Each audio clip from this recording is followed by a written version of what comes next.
Hello everyone, welcome to our channel. Telugu రాష్ట్రాలలో మారినటువంటి వాతావరణ పరిస్థితులు, పలు జిల్లాల్లో ఈ రోజు కురవనున్నటువంటి వర్షాలు, వివరాల్లోకి వెళ్దాం. వాతావరణ పరిస్థితులు తెలుసుకుందాం.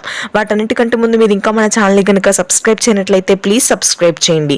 ఈశాన్య మధ్య బంగాళాఖాతంలో ఏర్పడిన అల్పపీడన కారణంగా మధ్యాంధ్ర, ఉత్తరాంధ్ర, తెలంగాణ ప్రాంతాల్లో రానున్నటువంటి 24 గంటల్లో మోస్తరు నుంచి భారీ వర్షపాతం నమోదవుతుందని వాతావరణ కేంద్రం వెల్లడించింది.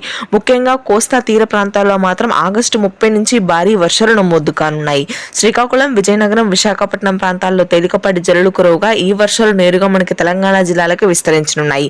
నిజామాబాద్, ఆదిలాబాద్, నల్గొండ, ఖమ్మం, భద్రాద్రి కొత్తగూడెం జిల్లాల్లో మోస్తరు వర్షాలు, హైదరాబాద్ నగర ప్రాంతంలో భారీ వర్షాలు నమోదవుతాయి. ఆదిబట్ల, ఘట్కేసర్, ఎల్బీనగర్, జిహెచ్ఎంసీ, చార్మినార్, ఓల్డ్ సిటీ, ఉప్పల్, నాంపల్లి ప్రాంతాల్లో భారీ వర్షాలు నమోదయ్యే అవకాశాలు ఉన్నాయి. ఈ రోజు రాత్రికి పంజాగుట్ట, అమీర్పేట, కాగజ్ నగర్, మల్కాజిగిరి, మణికొండ ప్రాంతాల్లో మాత్రం తేలికపాటి నుంచి మోస్తరు వర్షాలు నమోదవుతాయి. ఇక రాయలసీమ వ్యాప్తంగా వర్షాలు మొదలయ్యే అవకాశాలు ఉన్నాయి. రానున్నటువంటి 2 రోజుల్లో ముఖ్యంగా చిత్తూరు, కడప, అనంతపురం ప్రాంతాల్లో భారీ వర్షాలు నమోదవుతాయి. ఇది ప్రస్తుతానికి ఉన్నటువంటి లేటెస్ట్ వెదర్ అప్డేట్. మధ్యాంధ్ర జిల్లాల్లో ఆకాశం మేఘావృతమై ఉంటుంది. Thanks for watching.